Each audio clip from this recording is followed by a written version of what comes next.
लोकप्रिय सांसद, भारत सरकार के पूर्व मंत्री, हमारे वरिष्ठ नेता, जो आप सबकी मांग को लेकर लगातार दिल्ली हो या देहरादून हो, लगातार आपकी पैरवी करते हैं, ऐसे हमारे लोकप्रिय सांसद आदरणीय अजय टम्टा जी इस क्षेत्र के बहुत ही जुझारू, कर्मठ और लगातार आपके सारे कामों के लिए आपके वकील बनकर जो लगातार जिरा करने का काम करते हैं, एक वकील की तरह जानते हैं ना वकील, तो आपके वकील बनकर जो हमारे देहरादून से लेकर चाहे बागेश्वर हो, चाहे देहरादून हो, चाहे विधानसभा का सत्र हो, हर जगह आपकी मांग उठाते हैं।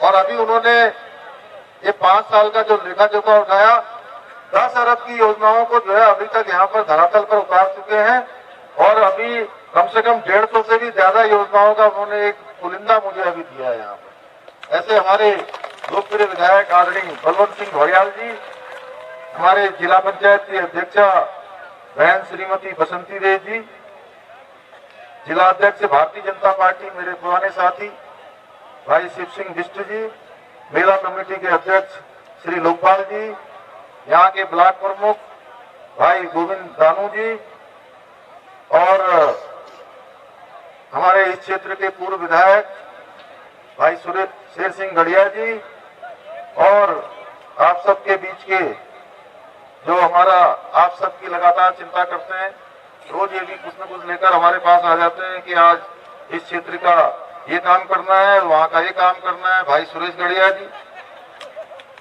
और भारतीय जनता पार्टी के हमारे इस जनपद के प्रभारी, हमारे पड़ोसी के चमोली जिले के रहने वाले प्रदेश मंत्री भाई बलबीर गुनियाल जी, हमारे वरिष्ठ नेता भाई विक्रम शाही जी, गोविंद तंगड़िया जी, राम सिंह कोरंगा जी, सुरेश कांडपाल जी, श्री राजेंद्र परिहार जी, ये स्वरूप सिंह करम्याल जी, मनोहर राम जी, दलवीर सिंह दानू जी, प्रकाश जोशी जी मंडल अध्यक्ष एवं मंच पर विराजमान हमारे सभी वरिष्ठ नेतागण, अब मैं सभी का नाम लूंगा तो बड़ा लंबा हो जाएगा, हमारी महिला मोर्चा की जिला अध्यक्षा भी एवं उपस्थित सभी भाइयों एवं बहनों, आज मैं चूंकि बचपन से इस क्षेत्र में आता रहा हूं, आप सबके बीच में आज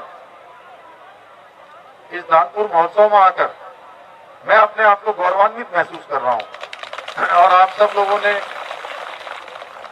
लोगों ने जितने प्रेम से और जितने जोश के साथ हमारी सभी माताओं बहनों ने, यहाँ के बड़े बुजुर्गों ने, यहाँ के नौजवान साथियों ने बहुत जोश के साथ मेरा जो अभिनंदन किया है, भाई अजय टम्टा जी का अभिनंदन किया है, मैं हाथ जोड़कर शीश झुकाकर आप सबको नमन करता हूं, आप सबको प्रणाम करना चाहता हूं।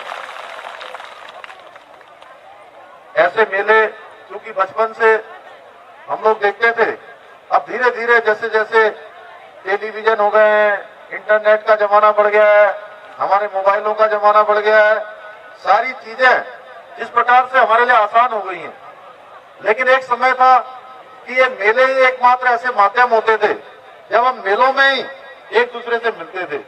साल भर में जो मेले होते थे उन मेलों में हम एक दूसरे से भेंट करते थे, भेंट घाट कहते थे ना, भेंट घाट करने के लिए आते थे। लेकिन अब चूंकि आज भी मैं देख रहा हूं जिस मेले को लेकर आप सबके मन में जिस प्रकार का भाव है, निश्चित रूप से ये हमारी संस्कृति के लिए बहुत ही एक मजबूत नींव है और आप सब इसको बढ़ाने का काम कर रहे हैं। मैं दानपुर महोत्सव के कई कार्यक्रमों में, पहले चंडीगढ़ में भी लोग करते थे, वहां भी मैं गया था 1-2 बार, तो हर जगह मैंने देखा कि आप सब लोगों ने कहीं दानपुर भवन के लिए लगातार आप सब लोग एकता के साथ सब लोग एक साथ मिलकर लगातार काम करते हैं। इसके लिए मैं सभी समिति के सभी लोगों को बहुत बधाई देना चाहता हूं। मुख्य सेवक के रूप में मुझे काम करते हुए लगभग 4 महीने का समय बीत गया है और मैं आप सबको भाई बहनों को बताना चाहता हूं कि 4 महीने के कालखंड में मैंने प्रत्येक दिन ये प्रयास किया है कि कोई न कोई हम फैसला करें और 4 महीने के कालखंड में 500 से भी ज्यादा हमने फैसले लिए हैं त्वरित रूप से। मैं देख रहा था गोविंद दानू जी जब यहाँ से बता रहे थे कुछ चीजों पर उन्होंने बताया है।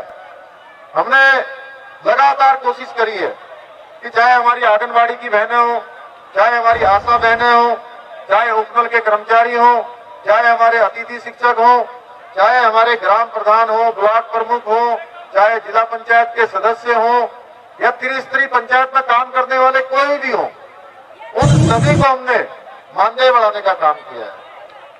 सीधे सीधे क्योंकि जनता से जुड़े हुए हैं, सीधे सीधे जनता की समस्याओं के लिए काम करते हैं और सरकार की जो योजनाएं हैं उन योजनाओं को धरातल पर उतारने का काम कोई करता है तो वो हमारे ग्राम प्रधानगण करते हैं।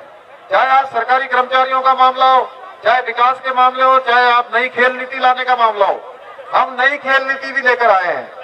नई खेल नीति हमने लाए हैं और उस नई खेल नीति के माध्यम से ऐसे बच्चे, ऐसे भाई बहन जो बहुत सारे खेलों में जाना चाहते हैं, उनके अंदर प्रतिभाएं हैं, उनके अंदर योग्यता है, क्षमता है, लेकिन अगर उनके माता पिता के पास उनको उन प्रतियोगिताओं में भेजने के लिए साधन नहीं है, उनके पास पैसा रुपया नहीं है, तो अब उनको किसी का मुंह नहीं ताकना पड़ेगा, किसी की ओर नहीं देखना पड़ेगा।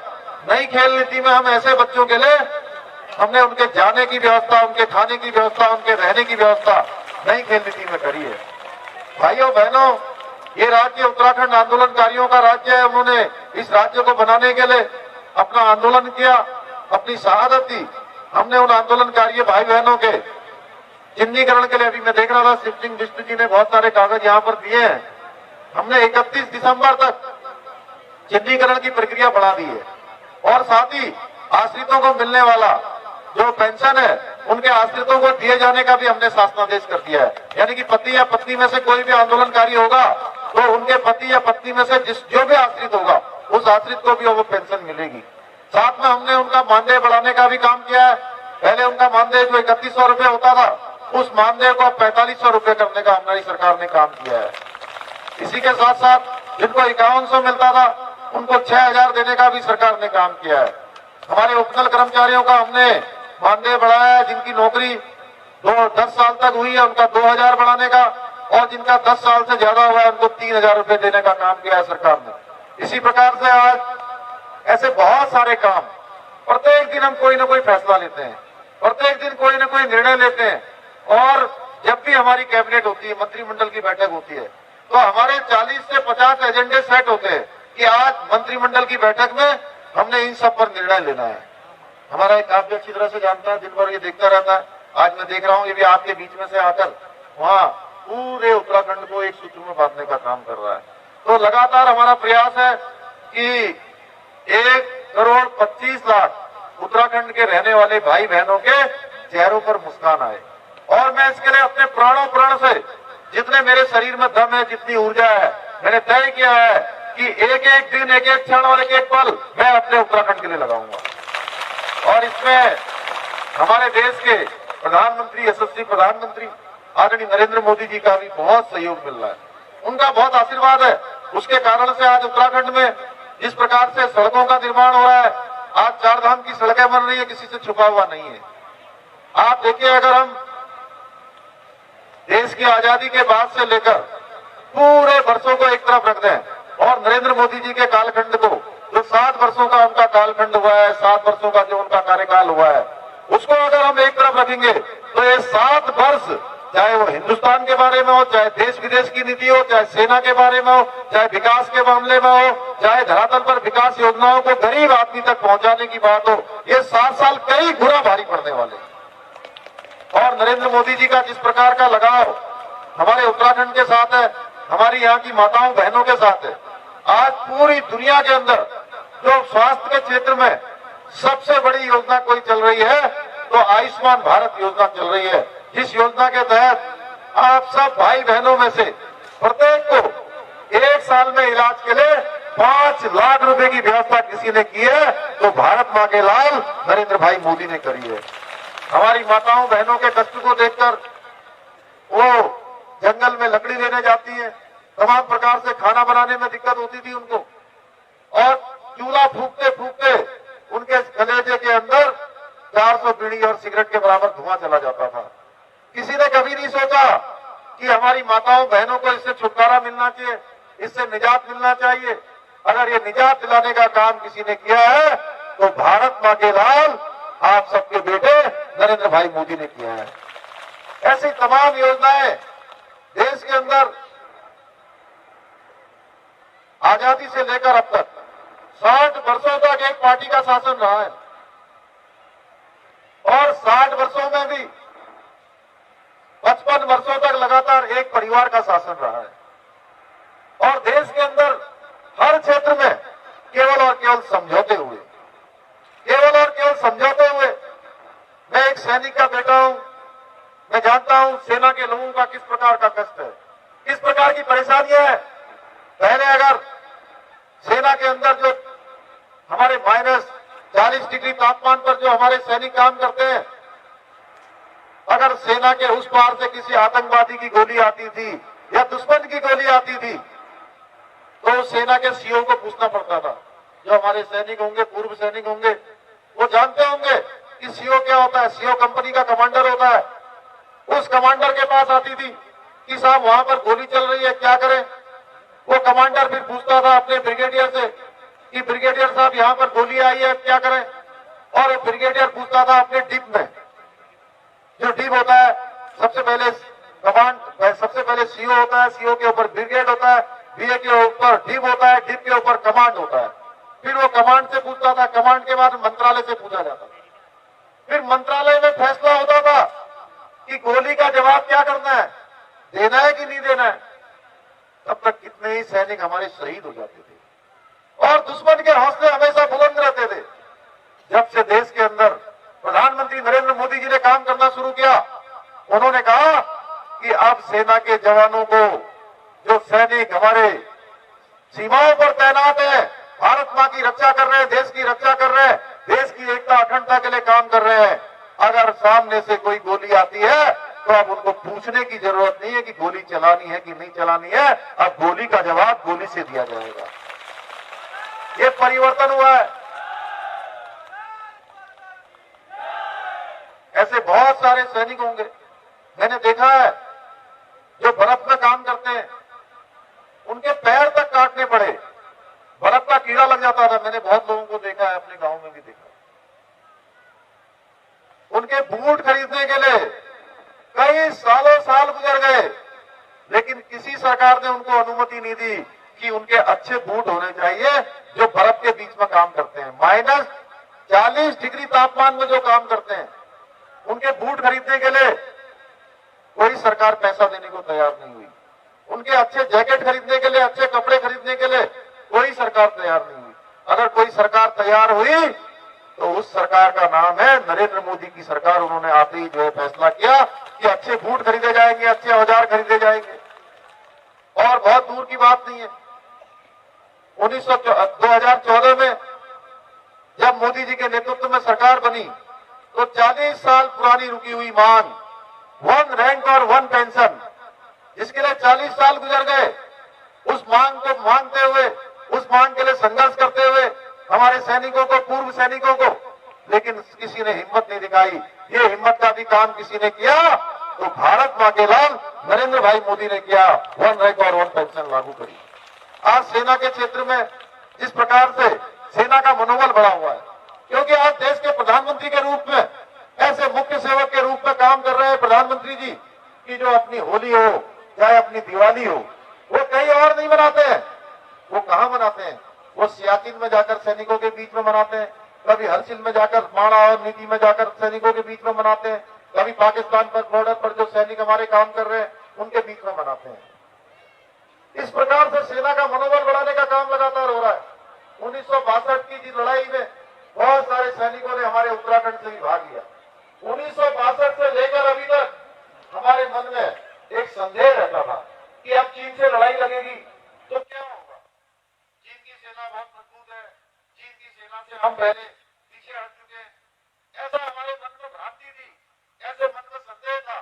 क्योंकि सेना हमारी 1962 में भी बहादुर थी, सेना आज भी बहादुर है, लेकिन नेतृत्व तो दूसरा था। आज मोदी जी के नेतृत्व में आपने देखा गलवान घाटी में किस प्रकार का करिश्मा हुआ। चीन के सैनिकों ने जैसे यहाँ लड़ाई करने की कोशिश करी, भारत मुंहतोड़ जवाब दिया, उनको उल्टे पैर जाने के लिए मजबूर कर दिया।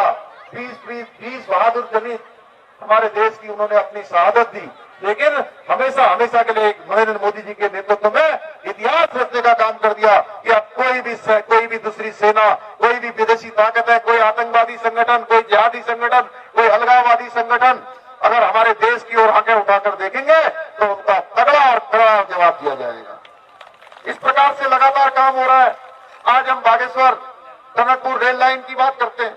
बागेश्वर ट्रेन के लिए हमारे यहाँ से लगातार इस ट्रेन को चलाने के लिए, इस रेल को लाने के लिए, टनकपुर से बागेश्वर लाने के लिए कई लोगों ने अपने लड़वा संघर्ष किया, लेकिन कभी किसी ने इसको स्वीकृति प्रदान नहीं करी। हमारे अजय टम्टा जी, बलवंत सिंह भौरियाल जी, इस क्षेत्र के हमारे सभी प्रतिनिधिगण लगातार इस मांग को लेकर कभी भारत सरकार में जाते थे, कभी हमारे रेल मंत्री के पास जाते थे।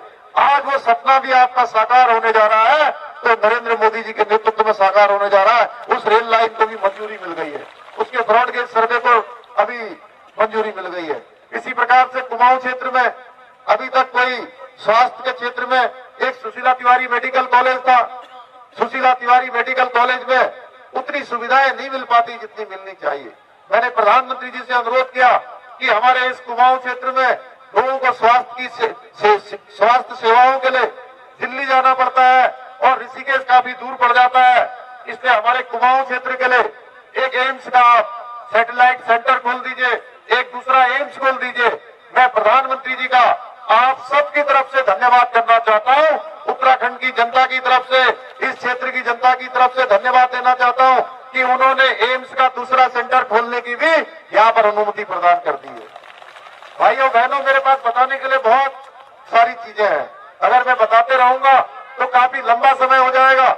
मैं आपका ज्यादा समय नहीं लेना चाहता हूं।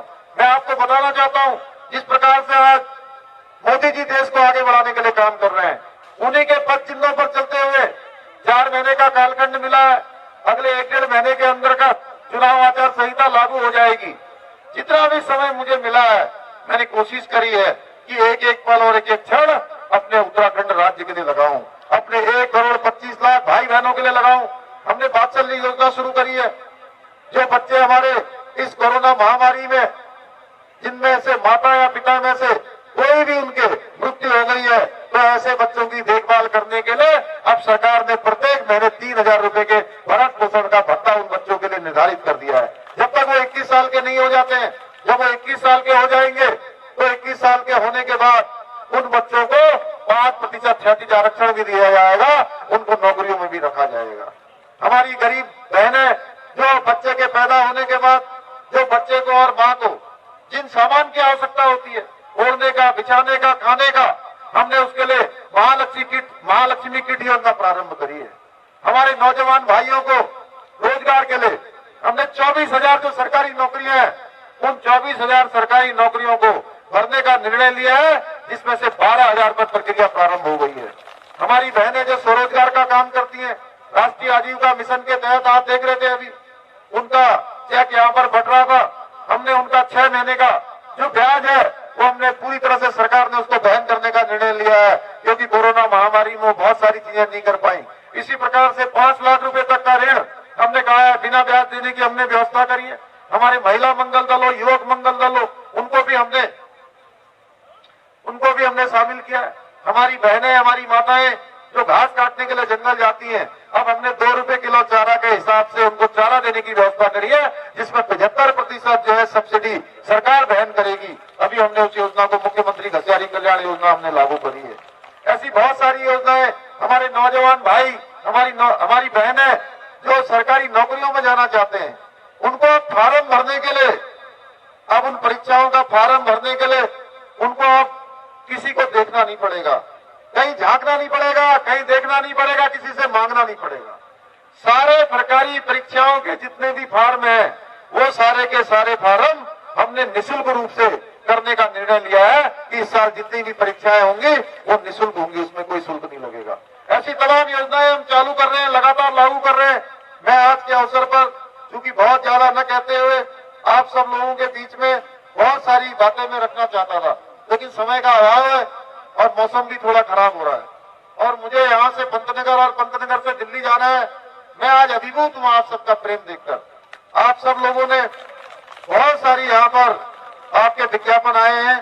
मैं कुछ की घोषणा करता हूं कि ये सब बनाया जाएगा। एक तो यहाँ पर राजकीय हाई स्कूल उद्यम स्थल का राजकीय इंटर कॉलेज में उच्चीकरण एवं स्वतंत्रता संग्राम सेनानी श्री प्रेम सिंह गढ़िया के नाम से किया जाएगा।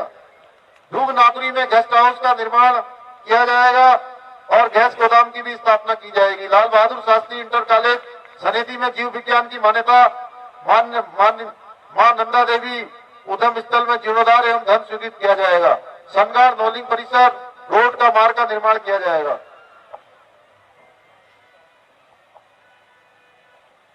कफनी ग्लेशियर मार्ग पर सुंदर डूंगा ग्लेशियर पर से आगे कफनी ग्लेशियर की तरफ 5 किलोमीटर क्षतिग्रस्त मार्ग का नवनिर्माण कार्य किया जाएगा। नाबार्ड मद के अंतर्गत बागेश्वर के विकासखंड कपकोट में 4 संख्या नहरों पुलों का पुनरुद्धार एवं सुधारीकरण की परियोजना बनाई जाएगी। जनपद बागेश्वर के अंतर्गत विकासखंड कपकोट में गहराड़ गधेरे में बाढ़ सुरक्षा हेतु योजना बनाई जाएगी। बागेश्वर के अंतर्गत विकासखंड कपकोट से भुरकुटी नाले में बाढ़ सुरक्षा का कार्य किया जाएगा। एएनएम ट्रेनिंग स्कूल कांडा के भवन निर्माण की स्वीकृति प्रदान की जाएगी। प्राथमिक स्वास्थ्य केंद्र बदियाकोट में भवन निर्माण की स्वीकृति प्रदान की जाएगी। विकासखंड कपकोट में बहुउद्देशीय भवन का निर्माण कार्य किया जाएगा। मिनी स्टेडियम बहार सामा बोथिंग फरसाली व खुनोली में मिनी स्टेडियम का निर्माण कार्य किया जाएगा। विधानसभा क्षेत्र कपकोट के अंतर्गत विद्युतीकरण से वंचित गांवों को तोतों से और विद्युतीकरण का कार्य पुरानी लाइनों को सुदृढ़ करने हेतु मरम्मत के सभी कार्य किए जाएंगे। विधानसभा क्षेत्र कपकोट के अंतर्गत उरेडा से संचालित लघु जल परियोजनाओं को घोषित गांवों तोपों की विद्युत लाइनों का सुधारीकरण या विद्युत विभाग के ग्रिड से विद्युत आपूर्ति के स्वीकृति प्रदान की जाएगी। अभी मुझे बताया गया है कि आर्मी कैंटीन खोलने में कुछ दिक्कत आ रही है। मैं इनके सेंट्रल कमांड श्री उनको जल्दी से खोला जाए, इसके लिए निश्चित रूप से प्रयास किया जाएगा।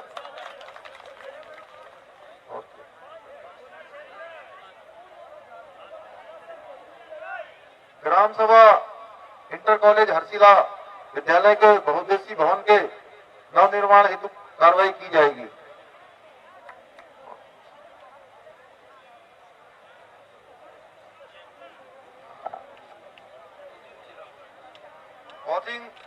कोचिंग चिराबगढ़ सड़क का निर्माण कार्य भी किया जाए और फरसाली को भी उसमें जोड़ा जाएगा। इसके साथ साथ आप सब लोगों ने ये एक उत्तराखंड में कीवी मिशन की शुरुआत की जाएगी, इसके लिए यहाँ पर प्रयास किया जाएगा। कपकोट क्षेत्र में ट्राउट वाटर बनाया जाएगा। साथ ही कपकोट क्षेत्र में एडवेंचर समिट का आयोजन भी किया जाएगा। इसके अलावा बहुत सारे माननीय विधायक जी ने, गढ़िया जी ने आदर्श प्राथमिक विद्यालय का उच्चीकरण भी किया जाएगा। आप सब लोगों ने झील के लिए भी मुझे दिया है, झील का भी उच्चीकरण किया जाएगा। क्योंकि बहुत सारी योजनाएं मैं इतना पढ़ूंगा तो मुझे लगता है कई घंटे लग जाएंगे। मौसम की खराबी, इसलिए कुमाऊं से गढ़वाल जोड़े जाने वाली सड़क का निर्माण कार्य भी किया जाएगा। आप सभी का बहुत बहुत धन्यवाद। जय हिंद, जय भारत, जय उत्तराखंड।